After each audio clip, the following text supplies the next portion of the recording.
Did you know that this Mark 18 rifle system that has a 10.3 inch barrel has the same effective weight burden as this Wolverine rifle system with a 20 inch 6.5 Creedmoor barrel? And you might say, well, maybe the scope or the silencer or something is lighter weight on the Wolverine. It's not. So the Wolverine is sporting a 3 to 18 power optic.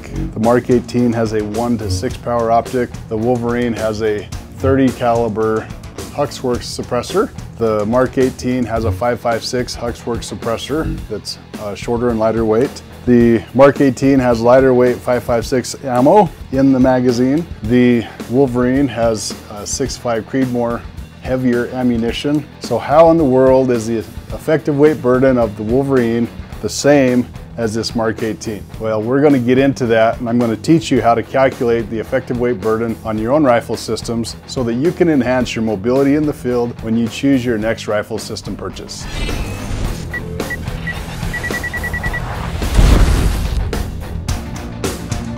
When analyzing the effective weight burden, there's two components that you need to factor in. The number one is the overall weight of the rifle system.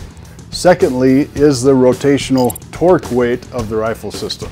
You want to add those two weight burdens together to see what your effective weight burden is. Now understand that the torque weight is going to have a higher multiplier effect than what we are accounting for, because the muscles that are required to fight against that torque and support that torque are your small forearm flexors that don't have the strength and endurance that your biceps have. If I had a perfectly balanced Mark 18, I essentially would be holding the rifle right here, and I wouldn't have to sit there and fight that rotational torque. So how do we calculate the effective weight burden? There's two ways to do it. Probably the most accurate way is to find the center of gravity on the rifle, which in the Mark 18's case is right at the front push pin as it's set up and configured now with a loaded magazine.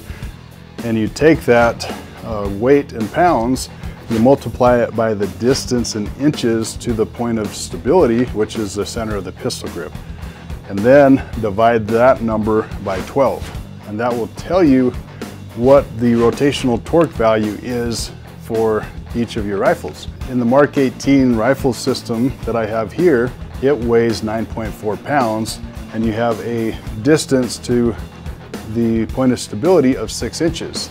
And so that creates 4.7 pounds of rotational torque that I have to support. So not only am I supporting the 9.4 pounds of the rifle, I'm also supporting the 4.7 pounds of rotational torque, making the effective weight burden of the Mark 18 14 pounds.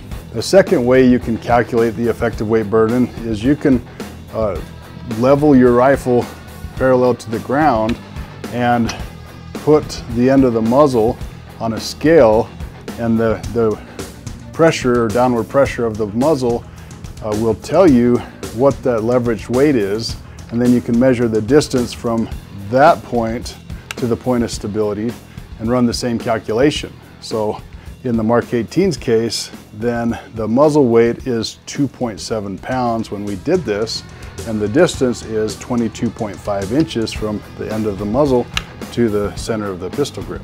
So that calculated out to 5.1 pounds of rotational torque. Doing it off center of gravity, we got 4.7 pounds. Off the end of the muzzle, we got 5.1 pounds. Either way will work. I believe that the more accurate of the two is going off the center of gravity, because you're not reliant upon the scale in the rifle being the right orientation to get an accurate reading or pressure at the end of the muzzle. Now let's calculate the effective weight burden of this Wolverine 20-inch barrel 6.5 Creedmoor. And the overall weight, as you see it here, is 12.7 pounds. And the center of gravity for the Wolverine is right at the front of the pistol grip right here. And so the distance from that balancing point to the center of the grip is roughly 1.5 inches. And if you take the weight of 12.7, multiply that by the distance of 1.5, divide that by 12, you end up with an effective weight burden of 14.3 pounds.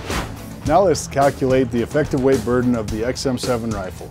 This is the new 6.8 by 51 rifle SIG produced for the NGSW program. It has a 13.5 inch barrel with SIG suppressor, SIG 1-to-6 power optic, and the total weight of the system as you see it is 13 pounds. The balancing point or center of gravity is right at the back side of the handguard right there. The distance from the balancing point to the center of the point of stability, which is the pistol grip, is 7.5 inches. So multiplying 13 pounds by 7.5 inches and dividing it by 12, we get a rotational torque value of 8.1 pounds. Very muzzle heavy, very heavy. Put that in perspective, the total system weight of this is 9.4 pounds as you see it. Just the rotational torque of the XM7 rifle is 8.1 pounds versus the MK18's 4.7 pounds. So nearly double the barrel heavy rotational torque. Now we also measured the rotational torque by weighing the end of the muzzle, and at the end of the muzzle the rifle's leverage weight was 3.9 pounds. The distance from the end of the muzzle to the point of stability is 26.6 inches, which calculates to a rotational torque of 8.7 pounds. Center of gravity calculation, 8.1. Muzzle heavy calculation turned out to be 8.7. So essentially, somewhere around 21.5 pounds of effective weight burden. Comparing that to the effective weight burden of the MK18 of 14 pounds, it's a huge weight disadvantage and very barrel heavy. Mobility is going to be sacrificed tremendously. By utilizing the bullpup rifle design, we're able to create a full power 20-inch barrel DMR that has a perfect balance point right at the hand, the point of stability. And the result of that is the fatigue and the effective weight burden that the soldier is carrying is equivalent to that of a MK18. So the bullpup is awesome. It is amazing. There are two other significant advantages biomechanically that the bullpup provides. One of them is the recoil stability factor, being that the recoil inertia points are behind the point of stability, which creates a naturally stable shooting experience. Makes the gun more controllable, keeps the muzzle rise down. It really enhances the shootability of the bullpup rifle system. The other significant benefit is the mobility factor.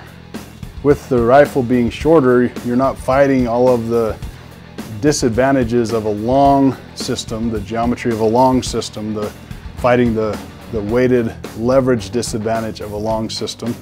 And in the future videos, we're going to dive into the actual mechanics and the benefits and illustrate those things in a scientific manner to help demonstrate and illustrate the reality of what you can expect from a bullpup system like the Wolverine. If you like the video, give it a thumbs up and subscribe to the channel to stay tuned for our future head-to-head comparison videos and additional science videos on how bullpups are better than conventional rifles. Thanks for watching.